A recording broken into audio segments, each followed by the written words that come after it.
Ok,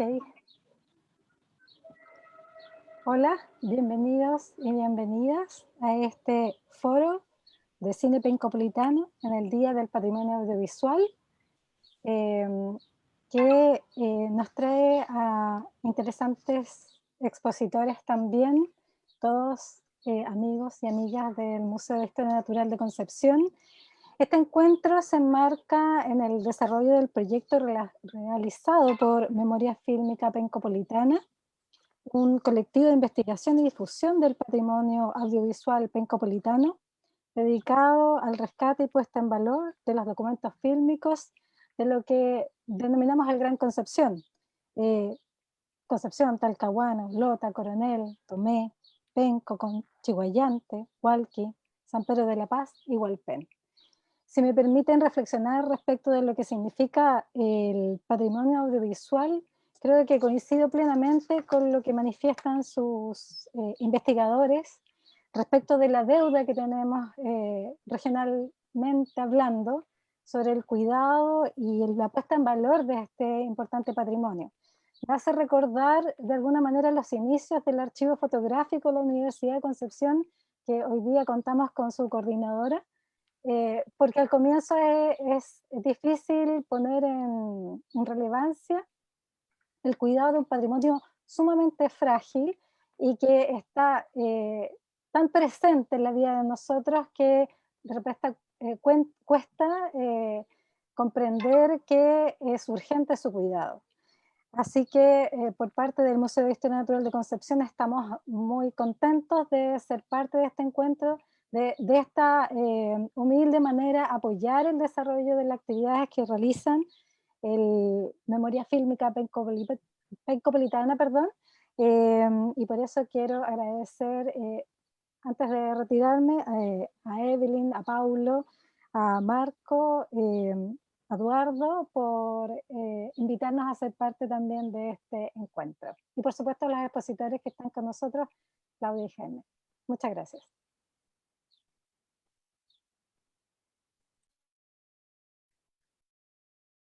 Bien, buenas tardes, bienvenidos a todos. Yo soy Marco Valenzuela, formo parte también del equipo de Memoria Fílmica. Lo que nos convoca hoy día es la presentación de resultados de lo que se ha hecho y también conversar con Claudia Rizaga y Jaime Córdoba. Claudia es archivera. Se me perdió aquí lo que tenía, es del Archivo Fotográfico de la Universidad de Concepción. Investigadora y conservadora de archivo fotográfico de la Universidad de Concepción, y Jaime, restaurador fílmico, académico, escritor y director del Festival de Cine Recobrado. Ellos van a presentarnos algo de lo que hacen y también que está relacionado con el proyecto de Memoria Fílmica. Ahora, Memoria Fílmica es un colectivo que comenzó el año 2018 alrededor de los talleres de historia del cine que hacía Pablo Navarrete en Casa de Salud. Yo en ese tiempo estaba haciendo el programa Nota en 35 milímetros de cine, así que por ahí nos encontrábamos. Desde entonces han estado investigando cuál es la historia del cine que llamamos pencopolitano.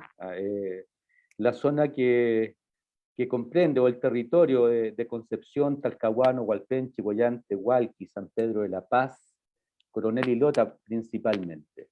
Ha sido un trabajo ya de, vamos, en 3 años con eso. Ha habido algunas iniciativas como el Cine Patrimonial en los Barrios, un proyecto FAIC del año 2019 en que se recorrieron sectores de la zona pencopolitana, mostrando películas que también mostraban los lugares o las cercanías de aquellos lugares en que se presentaron estas películas. Eh, el año 2020 ya se ha estado trabajando en un fondo audiovisual, que es esto que estamos presentando ahora, y está también en proyecto una página web que está en proceso y que ya pronto se va a lanzar. A medida que también vaya la presentación de Memoria Fílmica, Eduardo y Pablo podrán contar algunos otros detalles de lo que hay.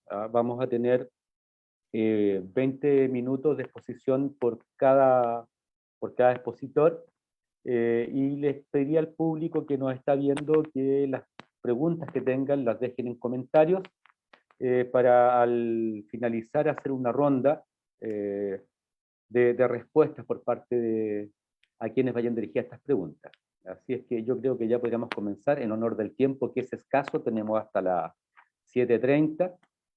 Así que comencemos con lo que es el proyecto Memoria Fílmica Pencopolitana, eh, y en qué va la cosa por ahí.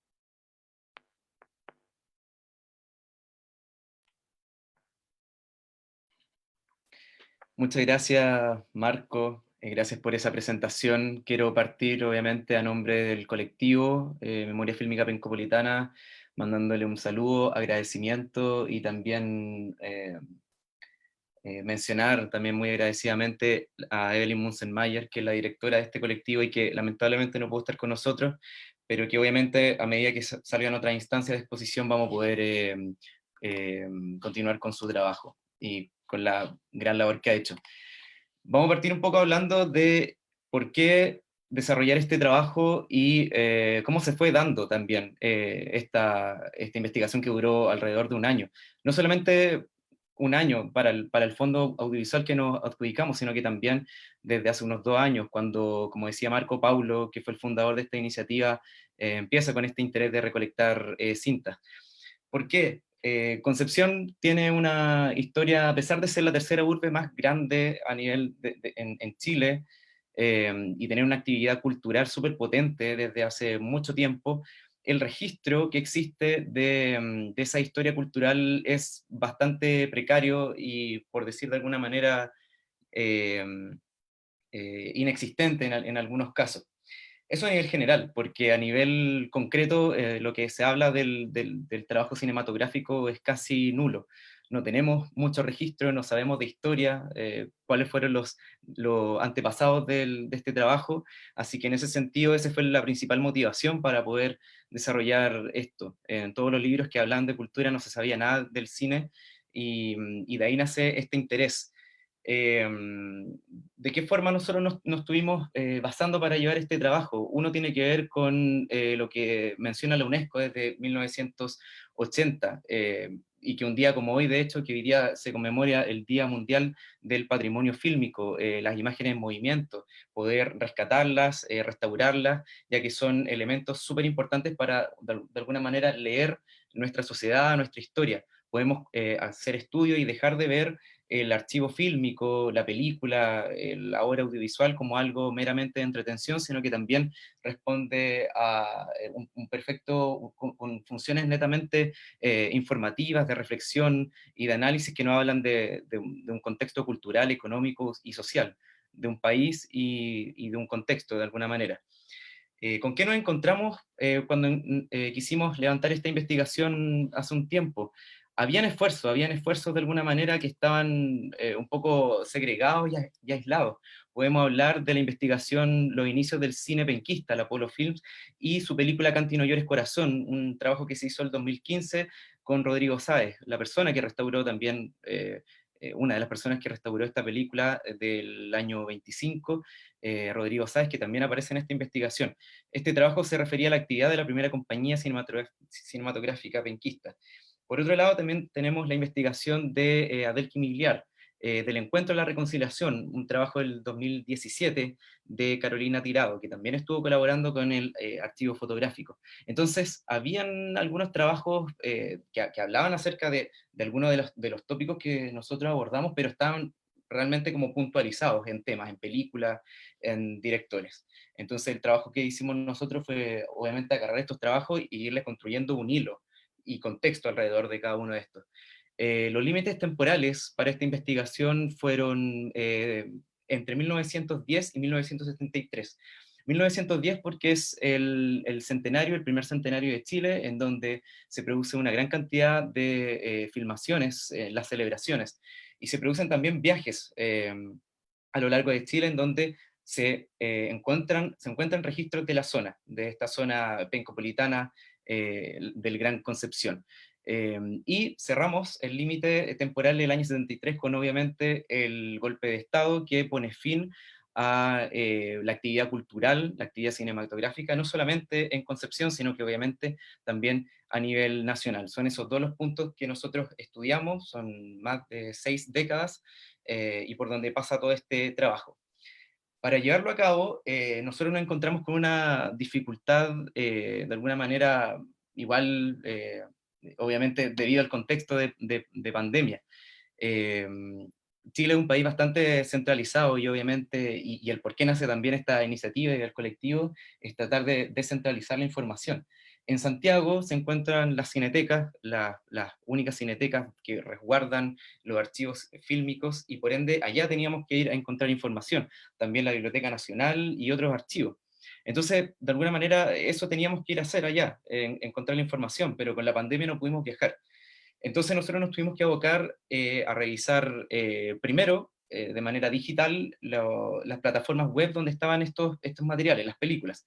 La Cineteca de la Universidad de Chile, la Cineteca Nacional, por otro lado, también estaba el archivo fílmico de la Universidad Católica y el archivo patrimonial de USACH. Esos fueron los lugares, las plataformas web donde nosotros encontramos las películas que nosotros revisamos. Por otra parte, fue importante, y quizá el grueso de esta investigación está en las más de 30 entrevistas que hicimos a artistas, periodistas, investigadores, investigadoras, arquitectos. Es súper variada la cantidad de fuentes que tuvimos para esta investigación, y que se dividen en dos partes. Uno, con gente que vivió de alguna manera este periodo que nosotros abarcamos del cine, que obviamente por un tema etario ya eran bastante viejitos y se complicaba a veces la comunicación.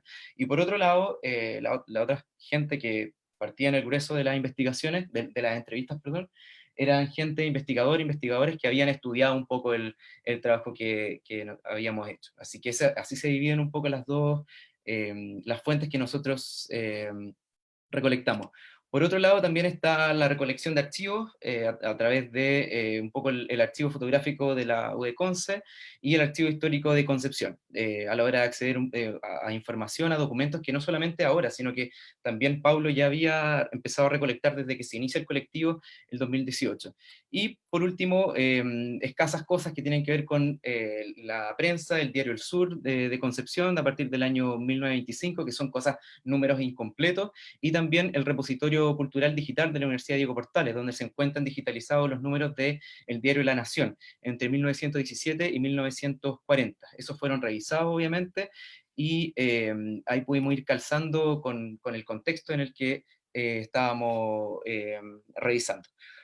Por último, quiero adentrarme y mencionar los objetivos que tenía este trabajo. Fue obviamente rescatar y difundir la memoria fílmica de la provincia de Concepción, que comprendía desde el periodo 1910 a 1973. Esta con la intención de rescatar obviamente el patrimonio y también darle contexto, una línea temporal, una historia de cómo se producían estas cintas, y de alguna manera reconstruir esa historia perdida y generar una memoria, una identidad entre este periodo del Gran Concepción, que como decíamos anteriormente, no solamente marca Concepción, sino que las comunas que están alrededor. A continuación, Paulo Navarrete, el investigador de este colectivo, va a presentar un poco el análisis, los resultados y las conclusiones de este trabajo. Buenas, gracias Edu. No sé si puedes poner el video al tiro por mientras.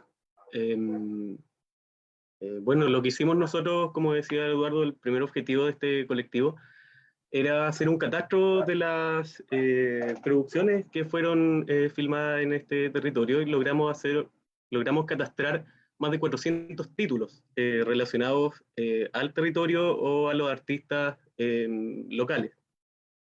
Muchas de estas películas pasaban muy, muy superficialmente por la zona, había poco tiempo, habían un par de imágenes, y otro grupo eran de las que ya tenían una mayor cantidad de tiempo filmada acá, y en base a eso, a las películas totalmente realizadas acá, fue que juntamos estas imágenes.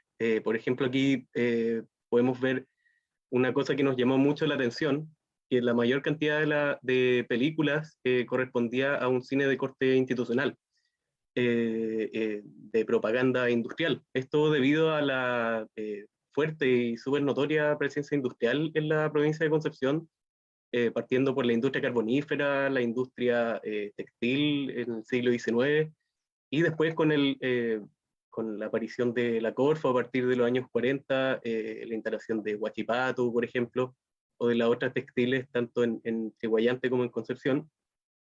Y bueno, aparecen estas películas que eran, como el nombre le indica, eran pagadas por las empresas, con el fin de mostrar de elogiar la labor de esta industria, mostrar los avances, resaltar sus potencialidades y destacar también los beneficios que la empresa le entregaba a los trabajadores y a sus familias.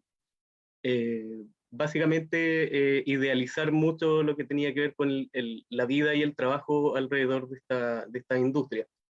Estas películas eran, en su gran mayoría, realizadas por compañías de Santiago, que eran las únicas compañías profesionales, estaban todavía en la capital, y solían estrenarse como en congresos industriales, encuentros de empresarios, y en algunas oportunidades se estrenaban también para los obreros que habían salido en ellas. Entonces resulta interesante acá ver a todos los rubros industriales presentes. Veíamos la industria del carbón, ahora estamos viendo la industria textil, y resulta interesante ver ver el mismo rubro, la misma actividad a lo largo de los años. Hay películas en blanco y negro de los años 30 mostrando la extracción del carbón, hay películas a color de los años 60, 70, se ve un poco cómo va evolucionando la industria. Aquí tenemos también la industria de la pesca, la ballenera en Chome. Y bueno, también mencionar que todas las localidades de la provincia, que ahora son las ciudades, las comunas, tuvieron a su industria característica, digamos.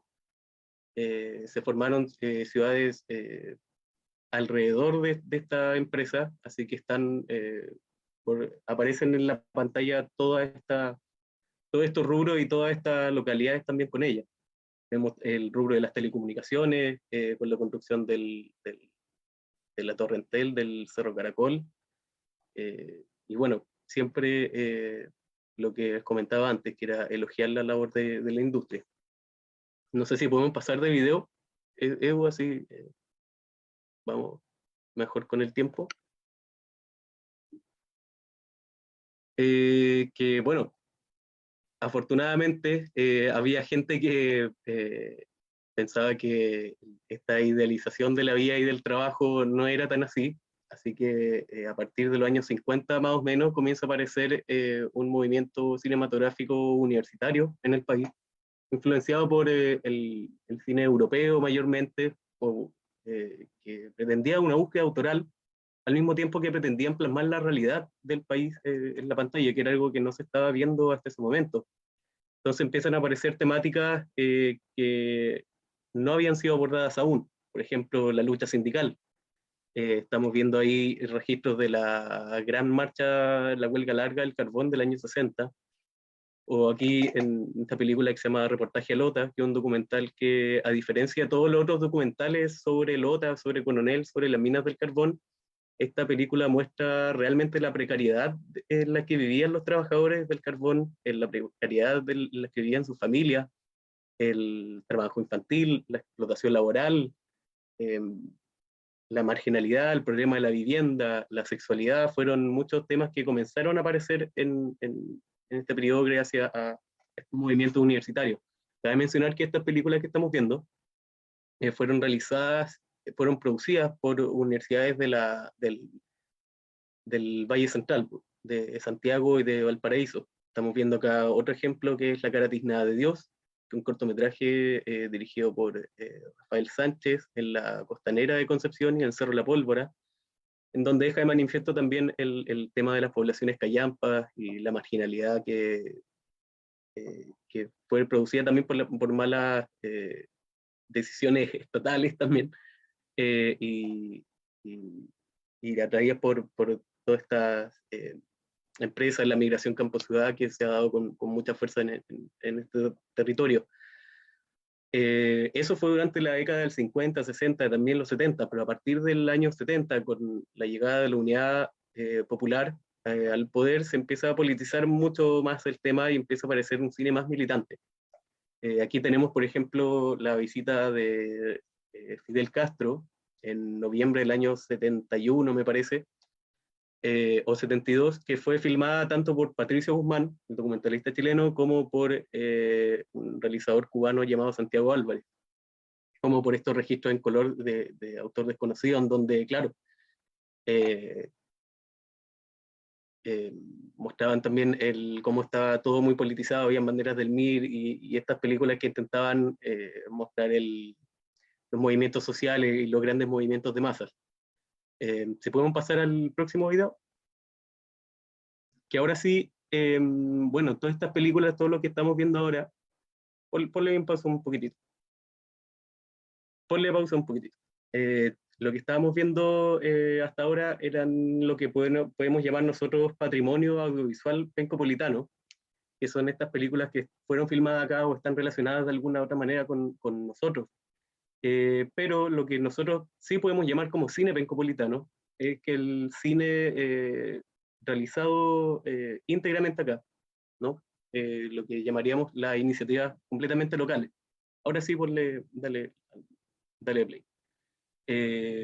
Por ejemplo, uno de los ejemplos más conocidos y el más antiguo hasta ahora es el caso de la Apollo Film, que fue una compañía fundada en Concepción en 1924 por el inmigrante italiano Bartolomé Giraudo, que era un industrial dueño de una vidriería con bastante capital, digamos, que se asocia con Alberto Santana, uno de los pioneros del cine chileno, y forman esta compañía y construyen los estudios cinematográficos más grandes del país, en la esquina de Tucapel con Chacabuco, que tenía la capacidad de filmar 2 películas a la vez. Ellos logran producir en solo un año 2 largometrajes de ficción. Uno es el que estamos viendo ahí, Cantanillos Corazón, y otro anterior que se llama Mater Dolorosa, que fueron también grandes producciones que involucraron mucho dinero, muchos extras también, sobre todo Mater Dolorosa, que se dice que ocuparon más de 2.000 extras, y tuvieron gran éxito a nivel nacional y fueron comercializadas también en el extranjero. Lamentablemente la sociedad deja de funcionar porque en esos tiempos y durante la mayor parte del siglo XX, el fomento del cine no era algo bastante lejano y los altos impuestos, los altísimos costos que involucraba hacer una película no lograban que se devolviera la inversión inicial a pesar de la gran cantidad de entradas que logró vender. 20 años después, Alberto Santana vuelve a Concepción y se asocia esta vez con Adolfo Berchenko, que era el director en ese entonces de la Escuela de Bellas Artes de la Universidad de Concepción, que estaba en el centro, y forman esta compañía que se llamaba Películas Austral, alrededor del año 45, con la que filman esta película que se llama Bajo la Cruz del Sur, que se vende como la primera película sonora también realizada al sur de Santiago, a casi 20 años de distancia de la llegada del sonido a la zona, digamos. Lo que pretendían ellos hacer era hacer un cine reivindicativo, con temáticas locales, con actores locales. Estos son elencos salidos del teatro universitario y del radioteatro, y ellos también tenían pretensiones industriales. Esto fue en la época también donde a Chile Films le estaba yendo medianamente bien, o aún se estaba sosteniendo, y pretendían hacer unos estudios cinematográficos a orillas de la laguna Yacolén, algo que lamentablemente no se pudo llevar a cabo por temas económicos también. Y 20 años más tarde, estas son las 3 compañías punta de lanza, digamos, del cine local, con estos 3 largometrajes que afortunadamente podemos ver. Este es la cinematográfica Costa Sur, de Hernán Taqueda, Jorge Cares y Héctor Vara, que filman esta película que se llama Ocaso, en 1967, con un elenco completamente aficionado, con mínimos equipos técnicos, que ha sido un poco la tónica en la historia del cine local. Hay muchos desperfectos técnicos, hubo muchos problemas económicos, llegaron a verse la obligación de utilizar película vencida para seguir filmando. Tuvieron que cambiar el guión un par de veces, tuvieron mil problemas, 1000 obstáculos, pero a pesar de ello lograron estrenar esta película en Santiago y en Concepción simultáneamente.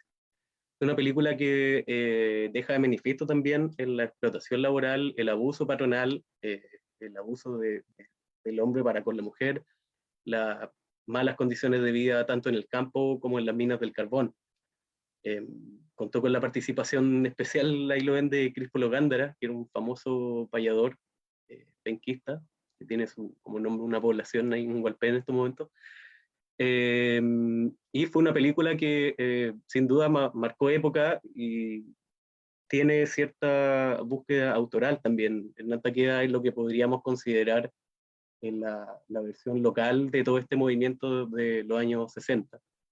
Lamentablemente, esta fue la única película de la compañía, que también por motivos económicos se disolvió luego del estreno de la película, pero en Nantaquea pudo filmar con posterioridad otra película que se llamó Con la noche del otoño, en el año 69, que lamentablemente no pudo terminar.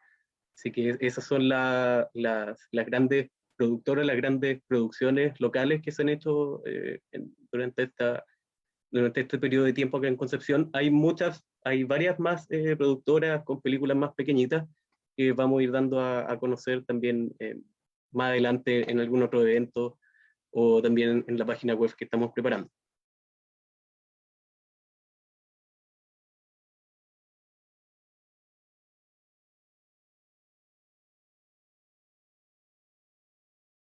Eso sería. Gracias, Pablo. Perdón, se me había perdido dónde apretar el botoncito para aparecer. Bien, ahí estábamos escuchando y viendo la presentación de Memoria Fílmica Pencopolitana con una síntesis del trabajo que se ha hecho durante estos 3 últimos años respecto del rescate del cine del territorio pencopolitano, valga la redundancia. Ahora vamos a invitar a Claudia Rizaga. Ya habíamos presentado a Claudia, ella es archivera, investigadora y conservadora de archivo fotográfico de la Universidad de Concepción, que nos va a conversar un poquito en lo que es la recuperación de la historia cultural local, y por cierto también del patrimonio audiovisual. ¿Está bien por ahí, sí, Claudia? Sí, pero no me estoy viendo como para compartir. Dame un segundo, no sé si ustedes me están viendo. Yo te veo a ti, por lo menos. Sí, yo quisiera compartir una pequeña presentación y como introducción decir que Ahí está. más que hablar de historia local, mi interés en este caso es hablar sobre el derrotero de los registros, ¿no? O sea, qué es lo que pasa con esa materialidad tan añorada en estos procesos de recuperación, sobre todo cuando estas materialidades entran en los espacios de archivo. Yo quisiera hablar un poco de eso y referirme a ciertas dimensiones de importancia del patrimonio fílmico cuando se transforma en documento de archivo. Esos énfasis de alguna manera nos llevan, por supuesto, a definir ciertas cuestiones de contexto, por un lado, pero también ciertas condicionantes a las que se ven sujetos, digamos, estos documentos históricos, en este caso, que estamos hablando de patrimonio fílmico ya con una data importante y además por su relevancia son de conservación permanente. Y un poco por ahí quiero empezar, ¿no? Bueno, primero comentarles que yo soy jefa de una unidad de archivo que se concentra fundamentalmente en temas de imagen fija, ¿no? Nos dedicamos a la preservación de fotografías. No obstante, las proximidades materiales que pueden existir entre estos documentos, hay ciertos aspectos que son bastante distintos desde el punto de vista de la gestión y el cuidado, ¿no?, de este material. Ahora, los cauces son siempre, ¿cómo se puede decir?, dinámicos, ¿no? Por lo tanto, no es raro que en algún punto de intersección hayan ingresado al archivo fotográfico documentos fílmicos. Y por supuesto, estos procesos de ingreso, la primera sensación que generan es la de abrir unos ojos muy grandes y de también de alguna manera reverenciar, ¿no?, este tipo de documento de archivo, pero partiendo de la base que es muy poco lo que sabemos respecto de su gestión y resguardo. Cuando nos enteramos de una donación que se hace a la Biblioteca Central de la Universidad de Concepción, específicamente de una de las familias de, digamos, de los personajes fundadores de la universidad, don Luis David Cruz Ocampo, esto se traduce en la entrega de mucha documentación y en este caso, digamos, de películas caseras, ¿no? Nuestra primera inquietud fue primero, bueno, saber qué es esto, cómo tratarlo, ¿no? Qué proximidades hay entre conservación de fotografías y documentos fílmicos, y empezamos algunas indagaciones. Ahí yo colgué, justo cuando llegó este material, colgué algunos datos, ¿no?, que aparecieron en la prensa, que me pareció súper relevante, porque además yo creo que en general todos quienes trabajamos en estos procesos, así como que pensamos en red. Si vemos películas que en este caso son en formato, digamos, de películas caseras, inmediatamente pensamos en la máquina como para reproducirlas, ¿no? Entonces ahí colgué una nota que aparece en marzo del 2016, informando que todavía en el Teatro Concepción es posible encontrar las antiguas proyectoras, por ejemplo, cosa que me pareció muy interesante. Otra cosa que va de la mano con esto tiene que ver con, bueno, cómo nos capacitamos un poco para entender de qué se tratan estos procesos de preservación, en el caso del material fílmico, ¿no? Y ahí generamos también algunas apuestas de capacitación de la mano muy estrecha de personas muy dedicadas que trabajaban en Biblioteca Nacional. Ahí debo mencionar a la Sole Abarca y a Janet Cristina Garcés, ¿verdad?, que se aproximaron a la universidad y al archivo como para transferir conocimientos en talleres de preservación de patrimonio audiovisual. Esa fue como nuestra primera relación seria con este patrimonio, ¿no? También en ese proceso me parece súper destacable señalar que yo creo fervientemente en que aquí se producen como ciertos círculos virtuosos en donde la relevancia de esos acervos fílmicos nos aproximan a espacios de solución frente a los desafíos que ellos nos imponen, ¿no? Entonces ahí también yo quisiera comentarles que gracias a la llegada de películas al archivo fotográfico fue posible retomar vínculos con la Biblioteca Nacional, que a su vez establece vínculos internacionales súper importantes, como fue en este caso el encuentro con el programa APEX de intercambio, ¿no?, que era un programa de intercambio con la Universidad de Nueva York y específicamente con estudiantes de posgrado que trabajaban en temas de preservación fílmica, ¿no?, tratamiento y preservación de material fílmico. Y eso logró generar ciertos avances sustantivos. Ustedes pueden ver en la fotografía superior unos bonitos contenedores que ellos entregaron como para preservar el material fílmico, tanto de Biblioteca Nacional como del Archivo Fotográfico de la Universidad de Concepción, ¿no?, que son contenedores que están ajustados a estándares de conservación. Por lo tanto fue una experiencia que a mí por lo menos me permitió dos cosas: darme cuenta de que si bien hay proximidades, también hay diferencias importantes en el tratamiento de este material fílmico, y que ese es un punto, ¿no? Y por otro lado, que la generación de redes, cuando, a ver, los recursos son escasos por un lado, pensando también en los conocimientos, como a veces escaso, este trabajo en red es sumamente importante.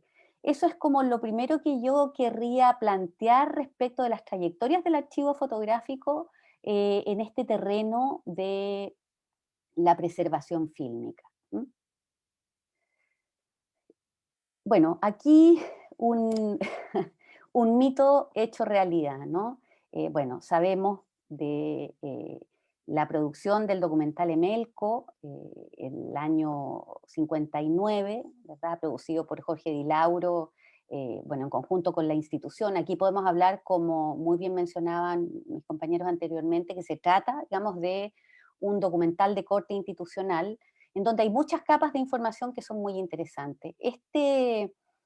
Esta lata de película, ¿verdad?, se perdió durante mucho tiempo y finalmente el año 2017 pudimos encontrarla en dependencias de la Dirección de Comunicaciones de la Universidad de Concepción.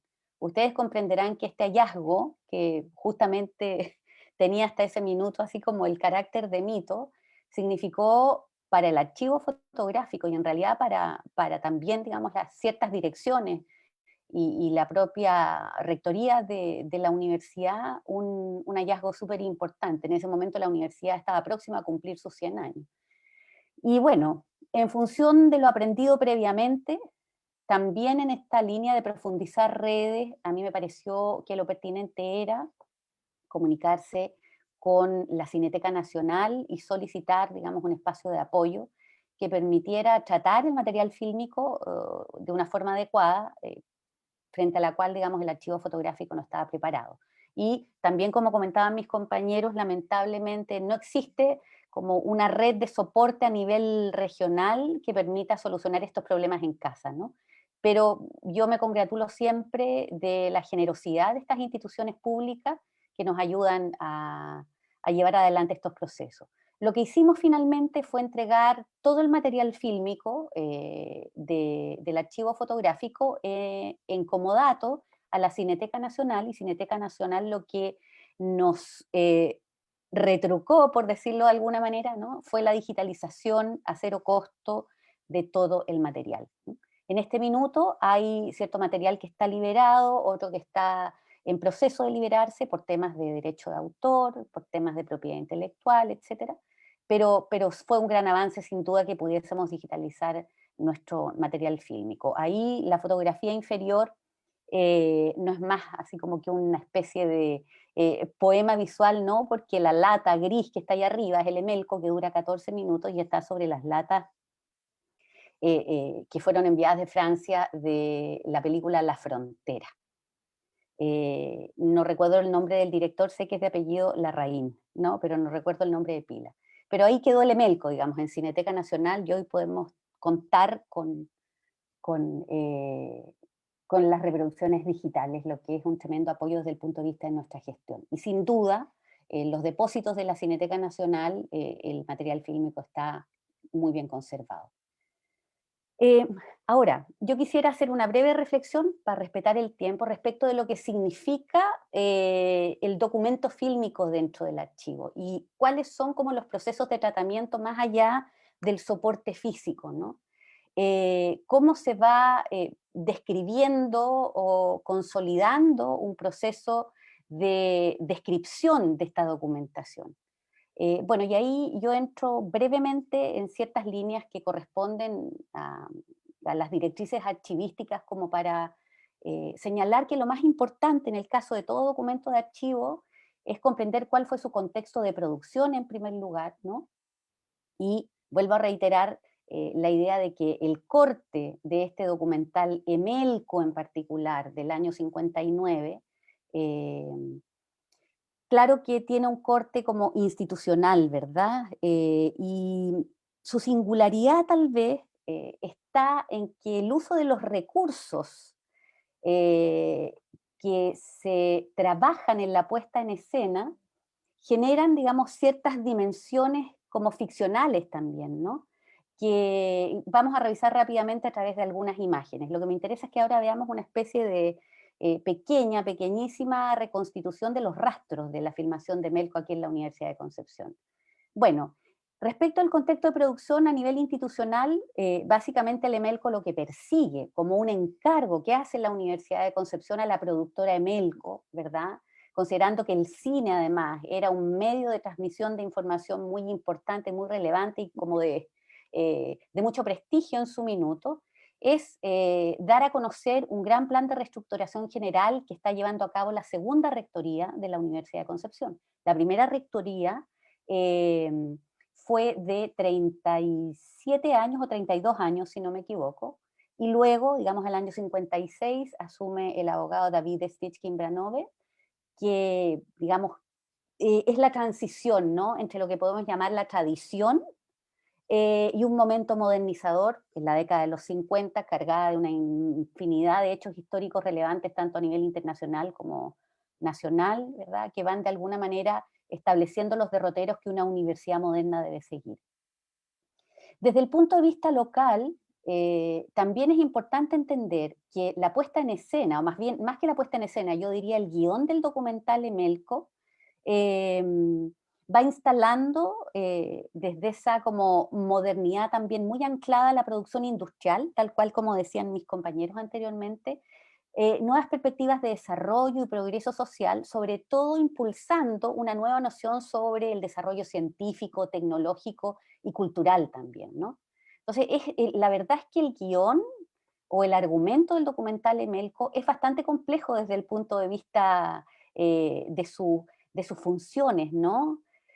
Bueno, respecto a aspectos de orden nacional también, y ahí Jaime nos puede nutrir mucho más, ¿verdad? Esta emergencia de nuevos creadores y creadoras, yo no puedo disociar a Jorge Di Lauro de su esposa Nieves Jankovic, no sé si ella habrá tenido alguna participación en particular aquí, pero sé que eran una dupla súper importante, ¿no? Y por otro lado, el desarrollo de una industria fílmica nacional cada vez más potente, pero como decían también mis colegas, ¿verdad? Anclada fuertemente en la ciudad de Santiago, pero no por eso con intentos verdaderamente épicos de poder instalar también ciertos procesos de producción a nivel local. Bueno, hay un segundo aspecto que es súper complejo desde el punto de vista de tratamiento de los documentos, que consiste en cómo clasificarlos, ¿no?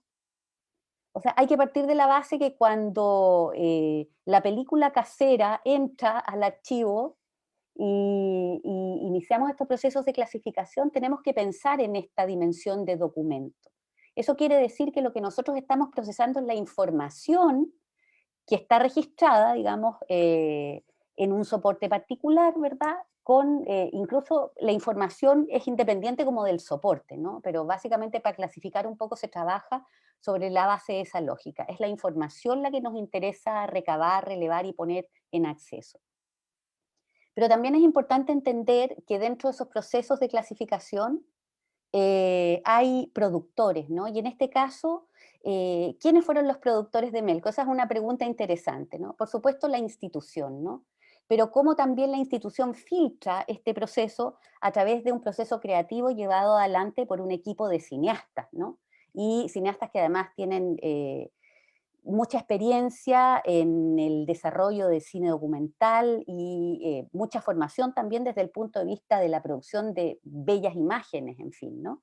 O sea, hay aquí un cruce de producción que es súper interesante de abordar también.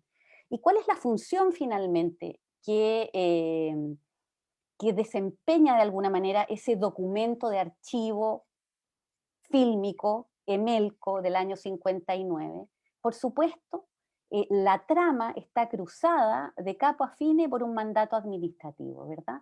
Es esa lógica como les comentaba recién, hacer la transición, ¿no? Desde una tradición un tanto decimonónica a un estallido, digamos, así como de la lógica moderna de la década de los 50, sobre todo post Segunda Guerra Mundial, ¿verdad? En donde la universidad tiene que ajustarse a ciertos principios rectores respecto de lo que entiende como desarrollo y progreso social, ¿no? Por supuesto sabemos que esos conceptos son conceptos móviles y lo que en algún minuto se pensó como desarrollo y progreso, hoy por hoy puede implicar un fuerte costo en muchos sentidos, no solo en términos sociales, sino que también medioambientales, ¿no? Lo que en algún minuto fue la emergencia importante de, por ejemplo, la instalación de Corfo, como comentaban ahí también, en la emergencia de esta zona industrial, hoy nos tiene sumidos, digamos, en problemas medioambientales y zonas de sacrificio que claramente son complejas. Pero bueno, hay una noción de desarrollo y progreso que se promueve desde ese Melco, ¿no?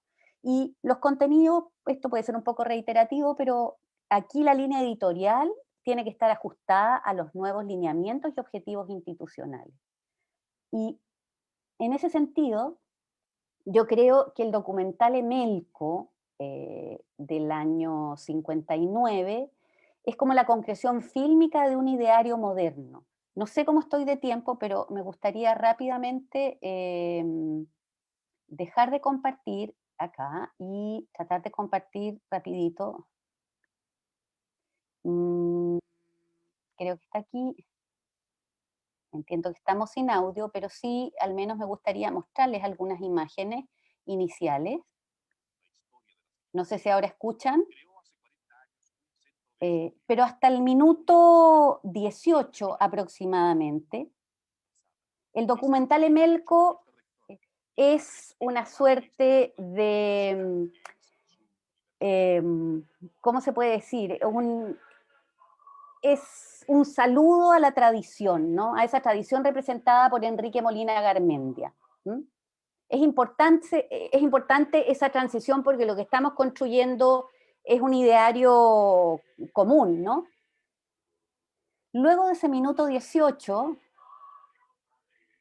ya comenzamos a observar otros aspectos, ¿no? Otros aspectos súper interesantes, como la incorporación de las mujeres en el mundo de la educación superior, ¿verdad? Y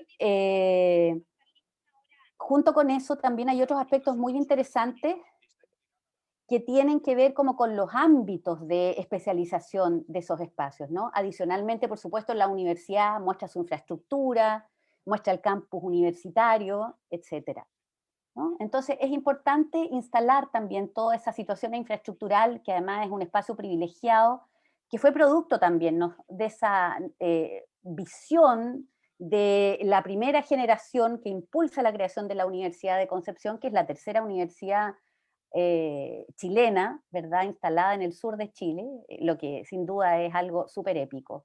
Bueno, aquí otros elementos súper interesantes que vamos a poder captar rápidamente, que tienen que ver con esta dimensión como ficcional que tiene el Emelco también, ¿no? Vamos mostrando las distintas carreras, vamos mostrando aquí, ¿no? Si me dan un segundito, claro.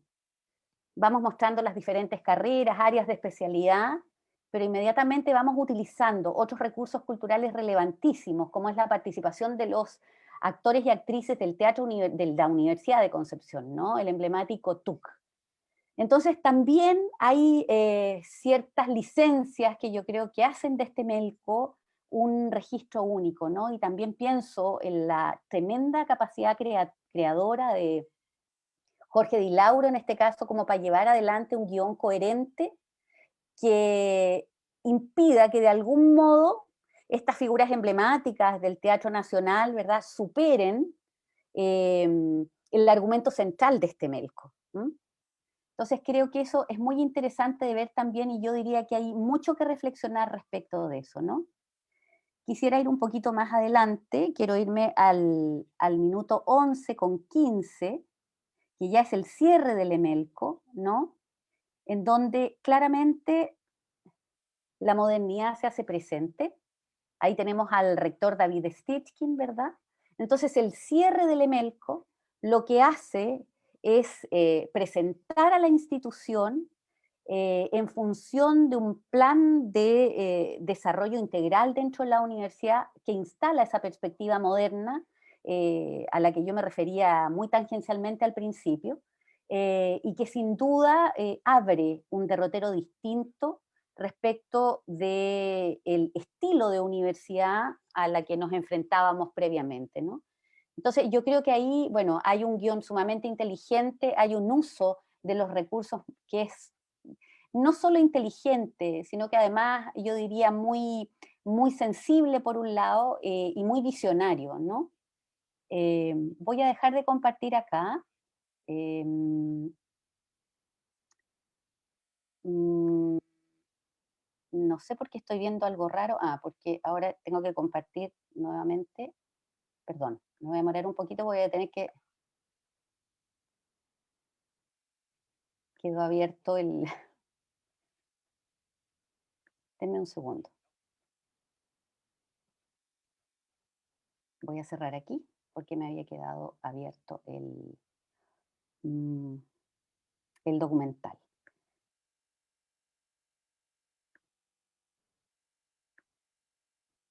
Por acá. Un segundo, no es un problema técnico, es un problema motriz. Sí, aquí ya están viendo lo último que yo quisiera mostrarles rápidamente. Por favor, les pido que me digan si se está compartiendo.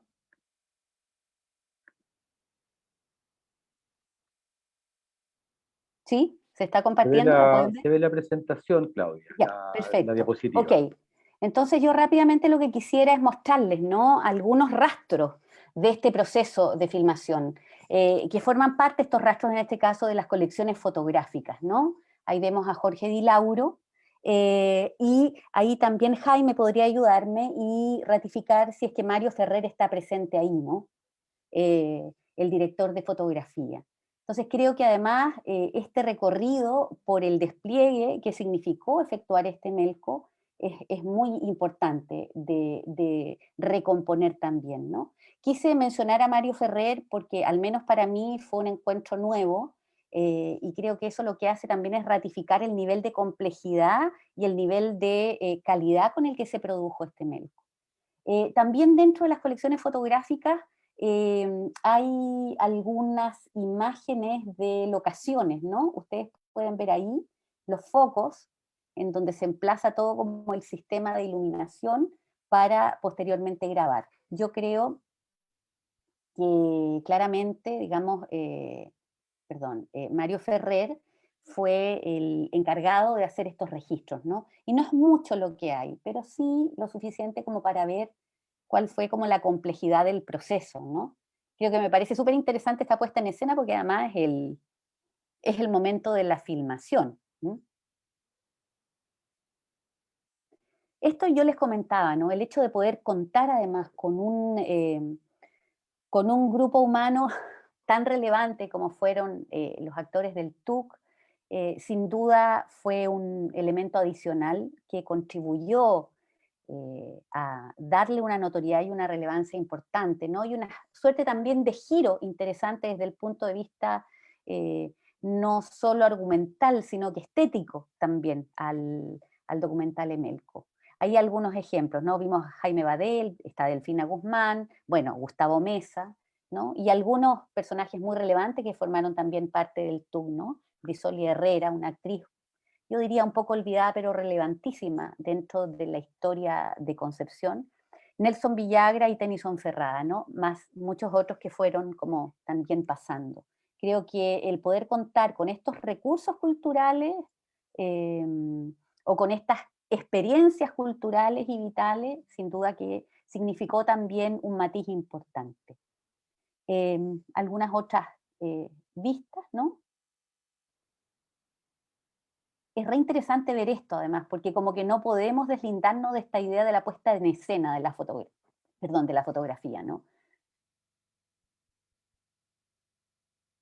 Yo quisiera terminar aquí, creo que estoy bien con mi tiempo, y solamente lanzar una suerte como de provocación, pensando en documentos fotográficos relacionados bueno, producción fílmica, y en este caso con cine. Quiero dejarles de regalo ahí solamente como referencia, les digo. Una colección, ¿no? Un fondo bien interesante que hay, el Fondo Tomás Estomarévalo, que contiene además un subfondo producido por la Compañía Chilena de Tabaco, que eran simplemente una suerte como de commodities, que eran fotografías de cajetillas, y las series de actores y actrices de Hollywood, ¿no? Entonces hay una colección y no son pocas imágenes, son cerca de 240 documentos de estas características, ¿no? Fotografías de cajetilla que utilizaba como promoción la Compañía Chilena de Tabaco. Aquí cierro, creo que dejé más o menos claro cuáles son algunos matices importantes respecto del Emelco y cuáles son otras aperturas posibles desde el punto de vista de los recursos que podemos encontrar aquí en Concepción como para seguir trabajando en la línea de rescate e investigación del patrimonio fílmico. Así que eso, muchas gracias.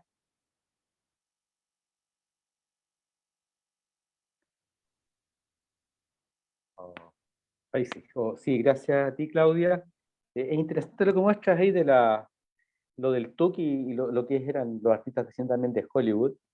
Es interesante también recordar que a comienzos de los 60 Raúl Ruiz estuvo en Concepción tratando de hacer algo de dramaturgia en la universidad, y ahí conoció a los actores del TUC que después van a actuar en sus películas. Ese es un alcance. Y bueno, el tiempo que nos queda va siendo menor, así es que presentamos ahora a Jaime Córdoba, quien nos va a conversar algo acerca de lo que es la importancia del cine patrimonial y su difusión. Jaime es restaurador fílmico, académico y director del Festival de Cine Recobrado. Así es que lo presentamos y está en pantalla. Hola, Jaime. Muchas gracias, Marco. Buenas tardes. Creo que lo que me toca a mí al final es el horror, la verdad y el horror de todo lo que ha pasado con el patrimonio fílmico, no solamente en Chile, sino que en todo el mundo, y partir señalando que por qué no se han conservado muchas de las películas que se filmaron en Chile, es motivo de, primero, desconocimiento, segundo, desidia, tercero, egoísmo, cuarto, la inexistencia de una industria cinematográfica en el país que no la hemos tenido, no la tenemos y no la tendremos, por lo menos yo calculo en unos 150 años más. Hablar de industria implica una producción constante y uniforme de todo tipo de películas, buenas y malas, de todo tipo de géneros cinematográficos, de la existencia de productores independientes, de la inexistencia de controles o censuras por parte de organismos estatales que, bajo ciertos programas de financiamiento de guiones, escritura de guiones, van censurando de forma previa aquellas obras que podrían ser conflictivas, pero necesarias para la comprensión de nuestro país y de nosotros como chilenos. También hay un punto crítico y que escuché a Claudia y a Paulo y Eduardo en las primeras exposiciones hablar de industria. ¿Por qué no prosperó Apollo Films? ¿Por qué no prosperó el cine de Hernán Taqueda? Y también, ¿por qué no prosperó Emelco, siendo una empresa poderosa en Santiago, que no era chilena, era argentina, y que además tenía sucursales en Uruguay? ¿Qué es lo que pasa en Chile? La población. Somos un país pequeño, no alcanzamos a amortizar la producción de una película. Lo que los pioneros desconocían era que las películas deben ser vistas, deben ser exhibidas y debe haber entradas pagadas para verlas. En esa época, la década del 20, ¿cuántos millones habremos sido? ¿5 millones? Con suerte. ¿Cuántos de esos 5 millones iban al cine a ver películas y películas chilenas? Y hoy, con 19 millones, ¿cuánto público va a ver una película chilena en la sala de cine? Básicamente la ecuación sigue siendo la misma. Una película chilena nunca se financia con su explotación comercial interna. Es decir, acá con lo que el chileno gasta en una sala de cine, el cine chileno no es su preferencia. Y las películas a veces difícilmente recuperan los costos de producción, que eran altísimos en esos años. La importación de película virgen, hacer copias, cámaras, traslados, etcétera, era algo muy complejo, muy costoso, y por lo general era poca la gente la que terminaba viendo la película.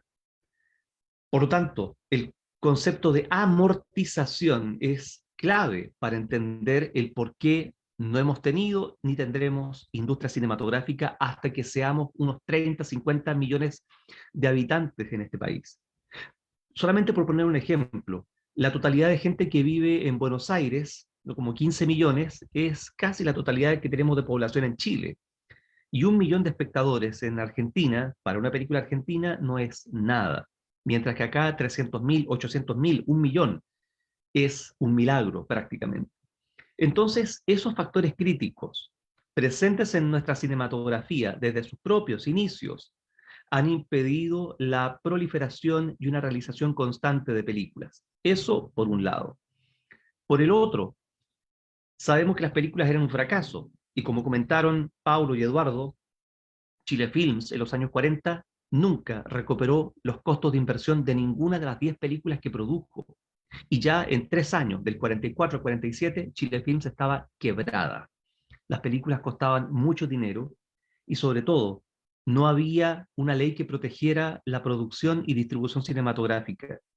A modo de dato histórico, les cuento que hasta mediados de la década del 60, cuando uno compraba una entrada para ver una película, el valor de esa entrada estaba dividido en el servicio de impuestos internos, que se llevaba el 70% del valor de esa entrada, mientras que el 30% se lo distribuían entre el dueño de la sala o el exhibidor, el distribuidor de la película y el productor. Por lo tanto, no era negocio hacer cine en Chile y había que exhibir muchas veces la película para que recuperara algo de su presupuesto. El otro aspecto es que cuando la película era un fracaso, la familia o el director se desentendían de esta mala experiencia. La película quedaba arrumbada, quedaba botada y nadie más se preocupaba, y esto había sido meramente una aventura entre amigos. Un cine artesanal, un cine no industrial, con mucho esfuerzo, como decía Claudia, mucho ingenio, pero finalmente ese elemento industrial no estaba presente, y el fracaso de estas películas hacía que la gente quisiera olvidarse y de olvidar que alguna vez tuvo un vínculo con la producción de una película, como lo contó Dante Giraudo, nieto de Bartolomé Giraudo, que tuvo la Apollo Films en Concepción. Las películas quedaron botadas en la casa fue vendida, la casa fue demolida, y las películas con el proyector Mater Dolorosa, algunos noticiarios producidos por Apollo Films, Aventura de Juan Penco Boxeador, que estaban en esa casa hasta el año 2007, hoy día están desaparecidas, porque llegó la empresa, demolió la casa y todo fue botado a la basura. No es el único caso que se ha dado en Chile. El Húsar de la Muerte la estaban botando a la basura cuando Sergio Bravo, en 1960, se percata de que estaban botando rollos desde el sótano del Departamento de Fotocinematografía en Santiago, en la Universidad de Chile, y le pregunta a la persona que estaba sacando los rollos qué estaba haciendo con eso. Y le dice, es que el director del departamento quiere que saque estas películas de nitrato, que son inflamables, y que están en el sótano, y yo las estoy vendiendo en empresas químicas en Gran Avenida. ¿Cuánto te pagan por kilo? Me pagan 50 pesos, ya yo te pago 60, véndeme esa lata, ese saco con latas. Y Sergio Bravo recupera ese saco con latas, la abre y es el Húsar de la Muerte. Si no hubiese sido por esa intervención providencial, no tendríamos el Húsar de la Muerte. Y esto para contextualizar la pérdida grave que ha tenido nuestro patrimonio fílmico. Entre 1910 y 1931 se realizan en Chile entre 80 y 84 películas argumentales. La cifra varía porque de repente hay películas hechas en provincia que no han sido contabilizadas oficialmente. Hoy día, ¿cuántas podemos ver? ¿Cuántas existen? 4. Las otras 80 películas están desaparecidas. En la época sonora también tenemos películas ya que rozan lo mítico, como las mismas películas de Hernán Taqueda, que todavía no podemos ver restauradas. Rencillas familiares, los herederos heridos porque el padre o el abuelo se gastaron el dinero, se endeudaron, perdieron la casa por la película, todo por culpa del maldito cine, de la maldita película, y no quieren saber nada de ella. Las películas fueron un fracaso. ¿De quién es la culpa? Del público, del Estado. E impiden que esas películas, estando todavía en poder de las familias, vuelvan a verse, se restauren y se exhiban. Es decir, no hay solamente un factor por el cual tengamos películas desaparecidas, son varios, es un conjunto, pero todo deriva de la ausencia de una industria, de la ausencia de grandes compañías que hayan almacenado correctamente las películas. Y aquí me voy rápidamente a unas imágenes que quiero compartir con ustedes para contextualizar lo que se está diciendo. La fragilidad del cine. Ahí tenemos una casucha de madera en California, Estados Unidos, donde se incendiaron las películas que eran de nitrato de celulosa, material sobre el cual se hicieron las películas desde 1893, con los primeros inventos de Edison, hasta 1949, cuando es reemplazado por un material no inflamable que se llama acetato de celulosa o safety film, como podrá comprobarlo Claudia cuando revise los bordes de las perforaciones de las películas que están en la universidad. El nitrato era muy inestable, a 40 grados de temperatura hace combustión espontánea, así como ustedes vieron Cinema Paradiso o Bastardos sin Gloria. Es cosa de poner un fósforo para que ese rollo se convierta en una verdadera bomba. Después, ¿qué es lo que tenemos? La destrucción de las películas tras su explotación comercial. Desde 1909 hasta el 2014, cuando se acaba el cine analógico y es reemplazado total y absolutamente por lo digital, había personas a las cuales se les pagaba para que llegaran con un hacha a romper todos los rollos para darlos de baja. Era una práctica impuesta por Estados Unidos y que se ramifica por todos los países del mundo para salvaguardar los derechos de autor. El problema es que, claro, rompimos todas las copias habidas y por haber de una película en todo el mundo. Nos quedamos con los negativos, porque somos los propietarios. Pero al no saber cómo conservar las películas, temperatura y humedad, las películas se descomponen o bien se inflaman. No solamente perdimos los negativos, sino que destruimos todas las copias. Y hay un 90% de películas perdidas, producidas mundialmente entre 1896 y la década del 30. Todo aquello que podemos encontrar y ver hoy es apenas un 10% de lo que se produjo en el mundo. El nitrato se descompone cuando está en contacto con mucha humedad. Ustedes que han podido ver la película Cante, no llores corazón, hay partes donde la imagen se pone blanca, se borra la imagen en una parte de la película, y eso es porque estuvo en contacto con mucha humedad. Las latas se oxidaron, el óxido manchó la película, y finalmente la emulsión fotográfica, la gelatina fotográfica, fotosensible, con el exceso de humedad se va licuando y desaparece, se despega del soporte que es la tira de película. Es decir, cuando encontramos la película Incendio, el año 2015, no pudimos rescatarla completamente porque mucha parte ya estaba completamente destruida con la hidrólisis, que es este elemento que descompone la imagen del nitrato. Si tenemos humedad, también aparecen los hongos que van a descomponer la película, ya sea de nitrato o de acetato. Da lo mismo. La humedad y el exceso de calor son los enemigos número uno de la conservación fílmica. Y el exceso de calor, ¿qué es lo que produce? Que la película empiece a abarquillarse y contraerse. Como se puede ver en la imagen, hay perforaciones que hacen que la película pase por el mecanismo de engranaje del proyector en rodillos con dientes. Pero ¿qué pasa si la película se encoge? Ya la perforación no pasa por los dientes de los rodillos y la película empieza a saltar y se rompe. Ahí tenemos un ejemplo de una película pintada a mano de comienzos de siglo con una erupción del volcán de la Martinica francesa. El cine se pintaba a mano si queríamos tener imágenes en color y olvidarnos un poco de la monotonía del blanco y negro.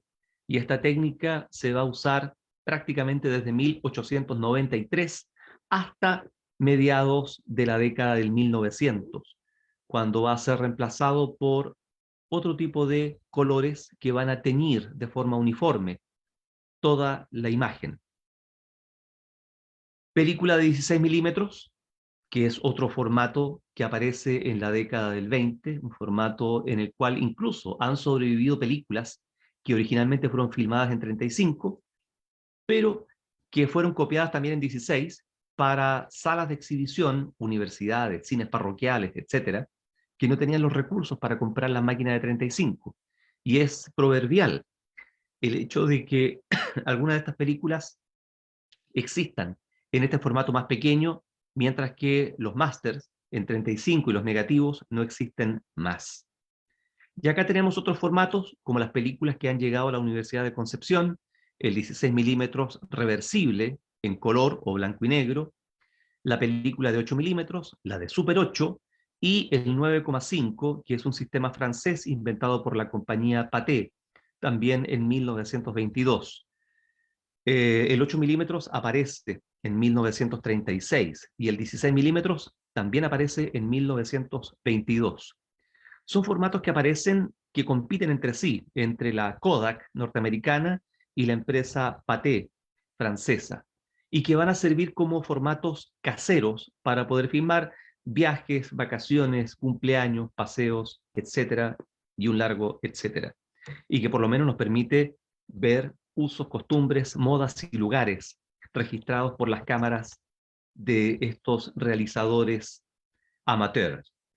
Y pasamos de lo más pequeñito a lo más grande, la película de 70 milímetros de ancho, el doble del 35, incluso con 6 pistas de sonido magnético, estereofónico. Esto ya es un espectáculo.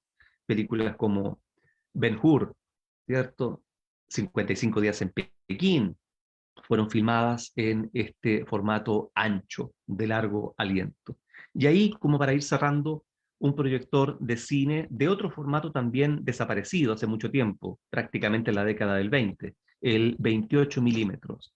Son formatos intermedios usados durante la Primera Guerra Mundial para los corresponsales de guerra, con películas no inflamables, para que durante el conflicto bélico, si estallaba una bomba, no les reventara la cámara en la cara por el nitrato. Es película no inflamable, así como el 16, el 9,5 y el 8 milímetros. Entonces, bajo estas circunstancias, no es de sorprender que lo que ha sobrevivido hasta nuestros días es lo mínimo.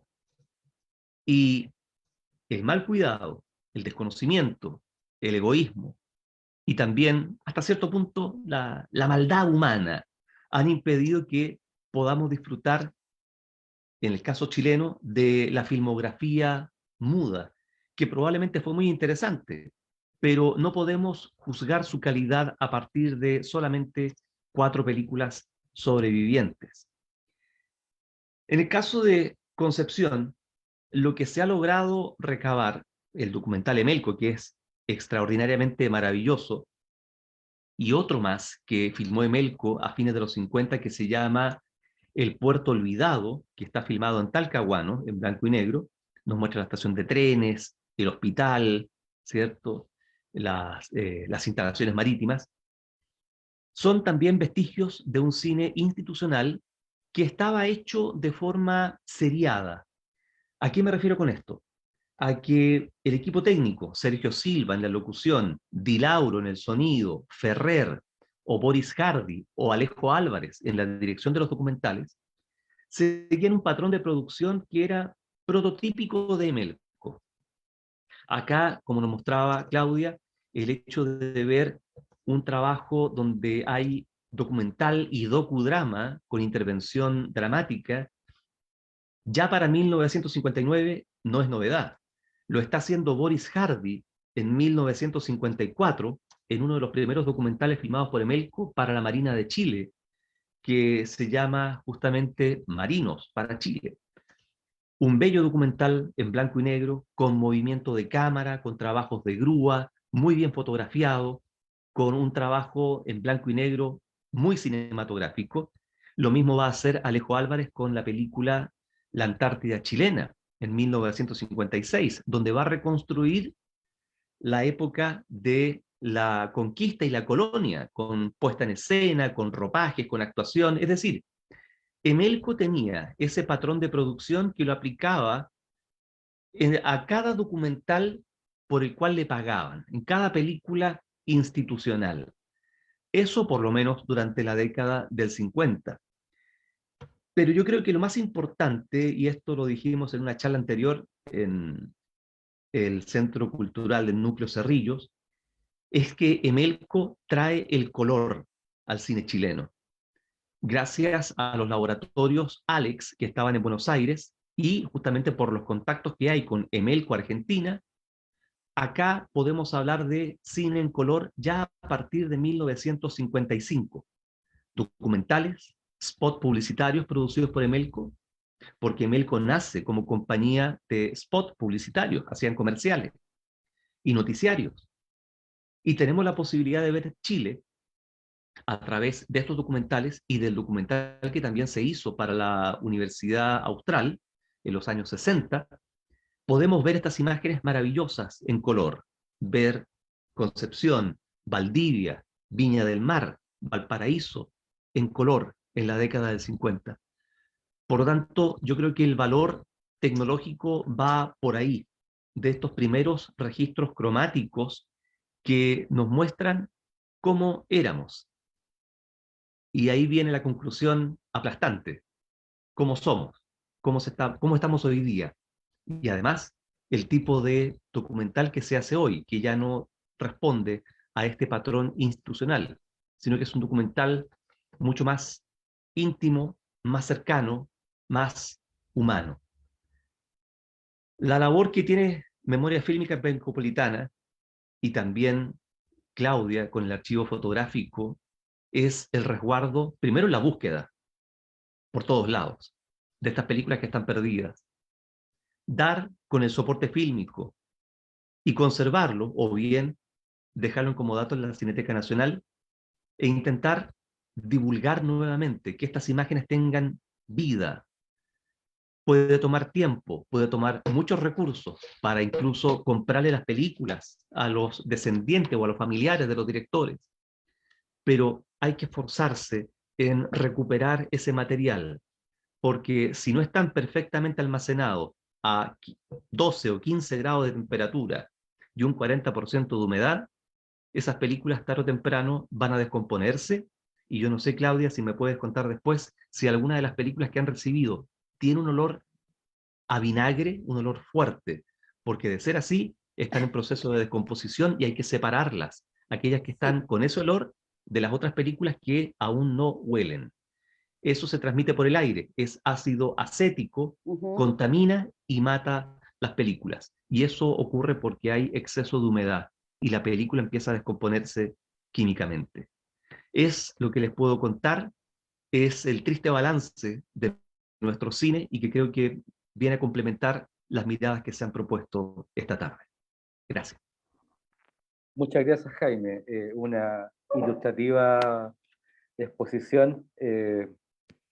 Como tú dices, hay aspectos que son tremendamente tristes y desgraciados de lo que pasa con el cine nacional. Aún así, bueno, hay un catastro que hizo Memoria Fílmica de una gran cantidad de películas, pero de esas disponibles, como tú bien sabes, son un puñado que apenas se podrá contar quizás con los dedos de una mano. Agradecemos tu participación. Tenemos un espacio para conversación, preguntas cruzadas. Tenemos una inquietud del público que nos ve. No sé si la pregunto al tiro, es para Memoria Fílmica, y luego alcanzamos a hacer un diálogo por lo menos de unos 3 minutos, en que podamos cruzarnos algunas preguntas, algunas inquietudes. Voy a dejar lanzar la pregunta que hizo Papel Patricio, que pregunta dónde se puede visitar el archivo de Memoria Fílmica. Y bueno, agradecer la participación de todos y a quienes nos vieron. Mientras tanto, nos ordenamos con el diálogo. El archivo de Memoria Fílmica se podrá ver. Actualmente el colectivo, bueno, como quizá lo mencionaba Marco desde un principio, venimos funcionando de manera autogestionada, independiente, sin ninguna institución, amparados bajo ninguna institución, y por ende no contamos con recursos para poder mantener este trabajo, ni siquiera tener una recolección. Recién ahora, como mencionaba también Marco, nos ganamos otro fondo para crear una página web que va a estar disponible desde marzo del 2022. En esa página web nosotros vamos a poder alojar esta información, esta investigación, agregar los links, de alguna manera, y esto quizá lleva una conversación un poco, da para otro conversatorio que tiene que ver con los derechos, los resguardos de las películas. Nosotros lo mencionábamos en Santiago, en las cinetecas, Cineteca Nacional, Cineteca Universidad de Chile, los archivos de la Católica, USACH, están varios de los materiales que están disponibles, los que están restaurados, están allá en realidad. Nosotros no es que tengamos nosotros las copias, están ahí, se pueden ver de manera online en esas plataformas. Lo que nosotros quizás vamos a poder hacer con esta página web es aglutinar esos links, esos elementos y darles contexto, agregar las historias que nosotros hemos investigado, los productores, los directores, qué pasó después de su exhibición. Eso es lo que nosotros podemos hacer, pero Pero claro, la pregunta si se refería a dónde se pueden encontrar estos archivos en memoria fílmica, esperamos que en algún momento, pero actualmente está todo separado y lo que nosotros hacemos un poco aglutinar esta información que está separada. No sé si Paulo quiere agregar algo más.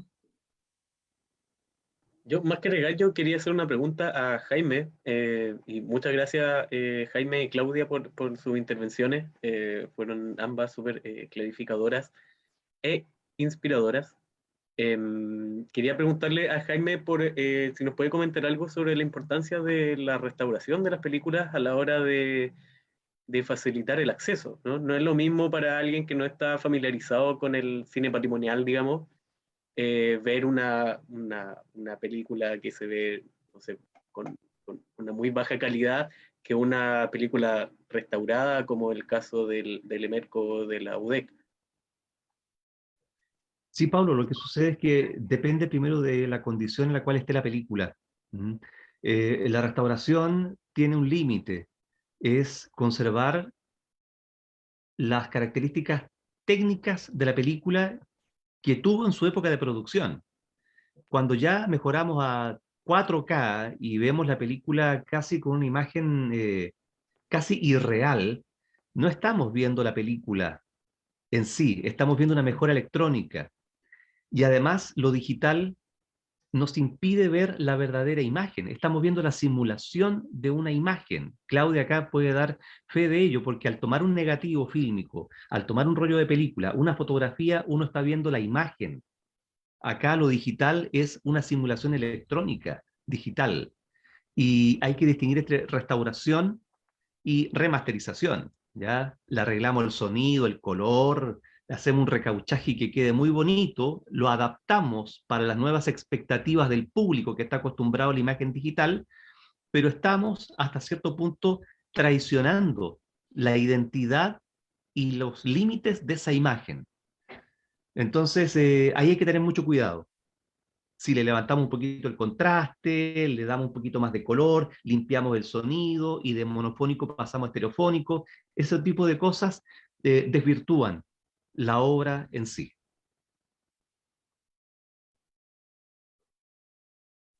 Perdón, yo quisiera Gracias. decir algo a Claudia. propósito de lo que acaba de mencionar Jaime, ¿no? Esta posibilidad de contar con el soporte original eh, y ratificar las condiciones, ¿no? Quería hacer ahí una mención un poco jocosa. Lo primero que tuve que activar rápidamente fue mi sentido olfativo para ver cuál era como el nivel de emisión de olor ácido acético. Fue lo primero que me enseñaron, ¿no?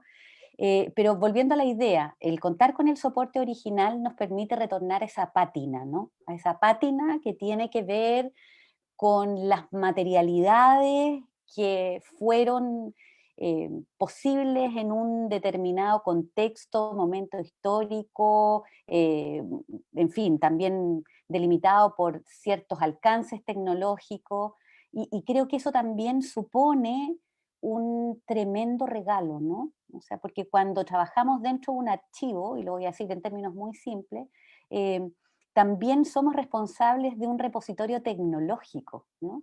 Que nos va informando cómo en su minuto se pensó la fotografía, cuáles eran sus posibilidades y límites, ¿no?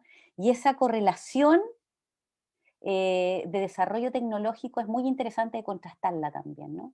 Bueno, y en lo personal, a mí me pasa que, claro, me gusta mucho volver a esa pátina antigua porque siento que hay una suerte de proximidad mayor, hay algo más real en eso, no sé.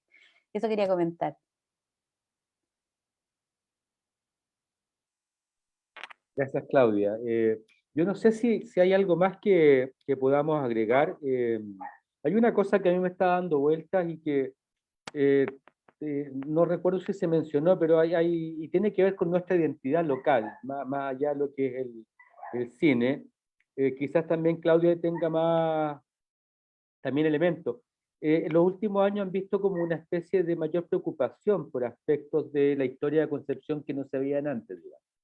Cuando uno revisa la geografía del territorio pencopolitano se encuentra con mucha historia social, algo de historia económica, de comienzos de siglo principalmente, la historia política de los 60, pero ha habido un trabajo muy escaso, diría yo, de lo que es la historia por así decirlo, historia de la cultura, o historia cultural, o historia del quehacer artístico, cultural, habiendo una riqueza enorme entre los años 40 hasta, bueno, hasta ahora. Hay una edad de oro que es la de los años 60 y 50 con el Teatro Universitario de Concepción. Hay presencia de grandes actores de aquella época del teatro, después también de televisión y cine, que todavía aparecen en películas. Está la presencia de Raúl Ruiz, etcétera, pero nunca hubo acá, por ejemplo, y quizás tiene que ver con lo que dijo Jaime, un, un, no solamente una industria, sino que la Universidad de Concepción, con todo el peso que tiene y tenía, nunca formó, por ejemplo, una escuela de cine. Lo que hubo fueron talleres de cine, está el taller de cine de la Escuela de Verano del 58 o 57, siempre se me confunde ese año ahí donde estuvo vino Jorge Sanginés y ahí con un taller dictado por Maco Gutiérrez, arquitecto, hacen un par de cortos.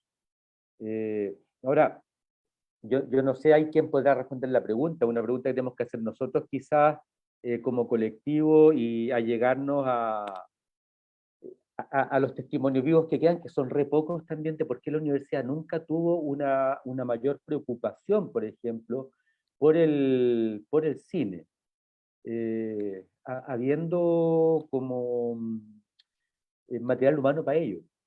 Yo no sé si queda como pregunta, como reflexión eso. Perdón, yo quisiera también comentar algo que es parte de una reflexión constante, ¿no? Yo siento, no sé si será una cuestión identitaria a nivel local, pero siento que prevalecemos mucho en la memoria y somos profundamente desarraigados de la evidencia. ¿A qué me refiero con esto, no? Yo recuerdo infinidad de historias respecto de los primeros procesos de producción fílmica, incluso por parte de las primeras unidades de comunicaciones que hubo en la universidad, ¿no? Entonces tú te encuentras como con esa lógica, no, pero si había un lugar que estaba lleno de latas. Bueno, ¿dónde está ese lugar?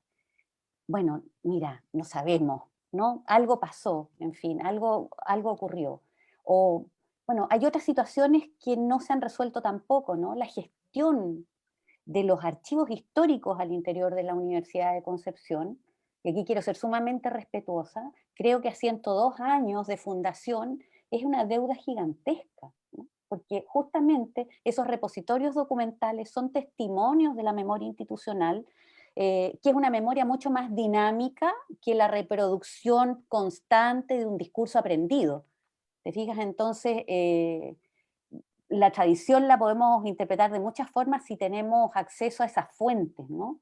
Pero sin embargo siempre se produce esa situación errática entre como la importancia que la memoria le atribuye a ciertos procesos, a ciertos elementos, pero la falta de relación directa y eficiente con esas materialidades, con esas evidencias que están ahí, con las que hay que hacer algo, porque son de algún modo como recursos de esa cultura material que de aquí para adelante nos lega información finalmente, ¿no? No sé si se entiende, pero esa es una pregunta permanente que ronda mi cabeza. ¿Sí? Es una dicotomía, es un contrasentido incluso. Sí, claro. Bueno, en todo caso, yo como que me desvié con lo que estaba conversando con delante, porque hay una serie de textos más recientes donde podríamos nosotros incorporar también lo que está haciendo Memoria Fílmica. Me refiero a el muy buen trabajo de investigación que hizo Fernando Venegas acerca de Taparra, donde da cuenta del ambiente cultural de los años 50 y 60 en Concepción. Está también el libro de Fabián Bradú, de las escuelas de verano, dirigidas por Gonzalo Rojas. Principalmente estoy recordando esos dos, más los trabajos de la historia del rock más reciente. Entonces también era un poco situar, me parece, este trabajo de memoria fílmica dentro de ese, quizás de ese impulso de rescate de una historia más reciente y que sobrepasa también aquellos temas que han sido, no sé si la palabra sea decir más sexys, pero que han seducido más la investigación en historia de la ciudad. Eso, Marco, yo quería agregar algo bien breve también para complementar la conversación un poco, que quizá una de las conclusiones que se sacan a partir de esta investigación tiene que ver con partir siempre de cero, como los terremotos, como los terremotos que sacuden acá a la ciudad, siempre la ciudad se está reconstruyendo cada cierto tiempo, ese es un imaginario constante, es parte un poco de la identidad. Y en el caso de la industria, de una posible industria cinematográfica y hasta a nivel cultural en general, creo que pasa lo mismo. Creo que a medida que van avanzando las décadas veíamos un impulso por querer hacer cosas y pasaba algo que las derrumbaba constantemente, y siento que eso genera a lo largo lo que tú partías mencionando, Marco, que no hay una obra gruesa, un desarrollo prolongado en el ámbito cinematográfico, y eso genera finalmente lagunas de lo que estamos estudiando. Se genera conocimiento a partir de algo muy puntual acerca de algún realizador, de alguna productora. Lo que más se sabe hasta ahora quizás es lo del Apollo Films con Cantino Llores, pero hay laguna, y esas conexiones son justamente lo que se intentó hacer, y que queda mucho, queda mucho por hacer. Este es un incipiente trabajo, y que de alguna manera asienta un poco ciertos códigos para ir uniendo piezas, pero queda muchísimo todavía por intentar calzar. Como tú dices, hay toda una historia general que todavía está contada por pedazos.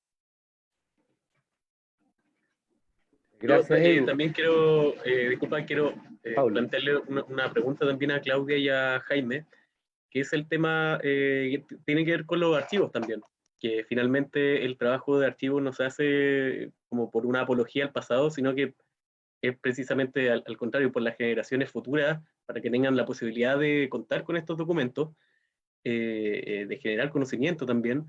Y en ese sentido, bueno, AFUDEC ya tiene algunos años, igual que el Festival de Cine Recobrado. ¿Cómo ha sido su experiencia con las nuevas generaciones? Ahora que, como hemos estado hablando, por lo menos acá en Concepción, está más patente ahora todo el reconocimiento un poco tardío de la historia cultural local. Responde Claudia primero y luego Jaime. Respondo yo primero entonces. Claudia, por favor. Ya, gracias. Bueno, sin lugar a dudas hay una especie como de imagen irónica respecto de lo que es el trabajo en archivos, ¿no? O sea, en general, desde el sentido común se piensa que el trabajo en archivos es un trabajo gris, oscuro, lleno de polvo y de ácaros, ¿no? Y que generalmente desempeñan también personas bastante grises. Pero no es así. Yo diría que el interés sobre todo de los jóvenes, de las generaciones más jóvenes, por temas relacionados con archivos, es bastante intensa. Por lo menos mi experiencia al interior de la universidad es que hay como cierto interés creciente que tiene que ver también con temáticas contingentes, ¿no? Por ahí, digamos, dentro del departamento de historia, cuando me tocó hacer algunas clases, se levantó una propuesta que prevaleció en el futuro respecto de cómo recomponer la historia del movimiento estudiantil de la Universidad de Concepción, específicamente a través del trabajo archivístico, ¿no? O sea, cómo podemos de algún modo pesquisar aquella documentación producida por las federaciones de estudiantes desde la fundación de la universidad hasta, digamos, el presente, para recomponer una memoria propia, ¿no? No contada por otros, sino que contadas por el movimiento mismo, por decirlo de algún modo. Yo creo que es un mito eso de que los archivos son aburridos y son para personas que están obnubiladas y metidas en cosas que no le preocupan a nadie, muy por el contrario. Creo que son muy potentes desde el punto de vista de ser un espacio de encuentro de sentidos y de ser espacios de investigación sumamente importantes para el presente. Gracias, Claudia. Dejamos a Jaime y después de él ya vamos cerrando en virtud del tiempo que nos hemos pasado un poquito como un pueblo nomás, y todavía no 4. Así que vamos, Jaime. Harto nos pasa.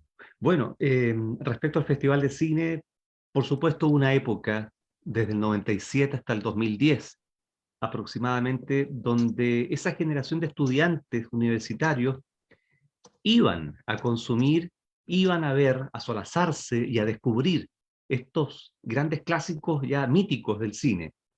Pero después, con la irrupción de las multipantallas, las plataformas, la posibilidad de ver una película en internet, en el computador o en el teléfono, y también los múltiples elementos distractores de estas nuevas generaciones, eh, se produjo una falta de cercanía. Y es curioso porque acá en Valparaíso tenemos a lo menos 3 casas de estudio que enseñan audiovisual. Entonces, eh, siempre yo reconozco que la mayoría de los jóvenes que van al festival no son audiovisualistas, son de otra carrera, pedagogía, eh, psicología, arquitectura, pero de audiovisual no. Ahora, lo que hemos estado haciendo es una campaña por llamar la atención a estos jóvenes, fomentando un autocine para exhibir películas clásicas. El festival comienza la próxima semana.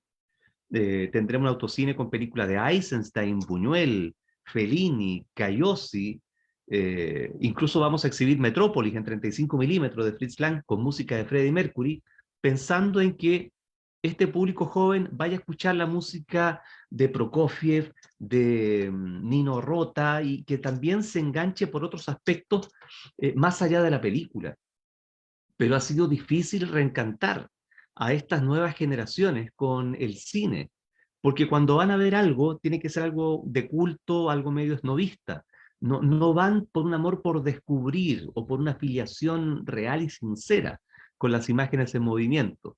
Pero es un proceso de formación de público, es un proceso de educación, toma tiempo, tenemos un montón de factores en contra, también la falta de presupuesto, la falta de apoyo de las autoridades de acá, que si yo les contara, tenemos para hacer una triste novela dickensiana, ¿ah? Pero sí les digo que es complejo, compleja la situación actual de poder atraer a la gente y sobre todo con el tema de la pandemia, ¿no? Aforos reducidos, inscripciones previas, pero la voluntad está.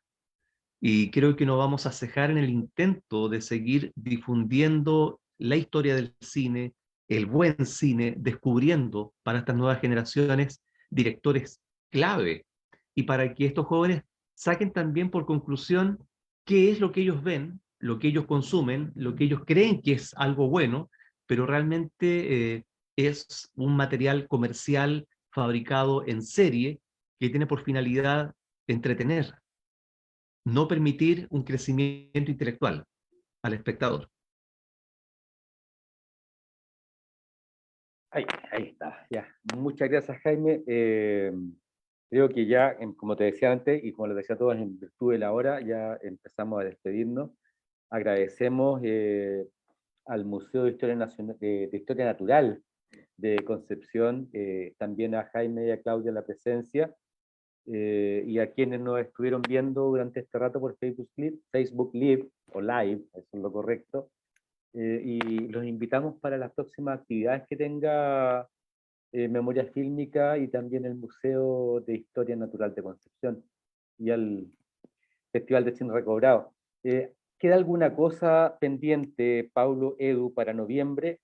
Para con Sí, eso ya cerrar con eso definitivamente. estamos, recordar súper cortito, Marco, que desde noviembre vamos a estar entregando un catálogo y un tríptico de manera gratuita, en esto, de manera impresa también. En estas publicaciones va a estar parte de la investigación, parte de los resultados. En el catálogo, como buen catálogo, vamos a estar con algunas películas, con información de alguna de ellas, y en el tríptico informaciones de las productoras y algunos hitos importantes de la historia cinematográfica. Esto va a estar repartido gratuitamente en algunos puntos de Concepción, algunos confirmados son Casa de Salud y otro que se llama el Kiosco del Cruce, que está en Roosevelt. Pero la idea también es repartirlo alrededor de Concepción en otros lugares. Eso es en noviembre y vamos a estar con mayor información en las redes de Memoria Fílmica. Bien, sería todo entonces. Volvemos a agradecer y nos despedimos en una próxima oportunidad. Muchas gracias por la invitación. Muchas Saludos a gracias, todos. Jaime. Muchas gracias. Jaime, Gracias. Claudia y Roxana, muchas gracias. Gracias a ustedes. Chao, chao.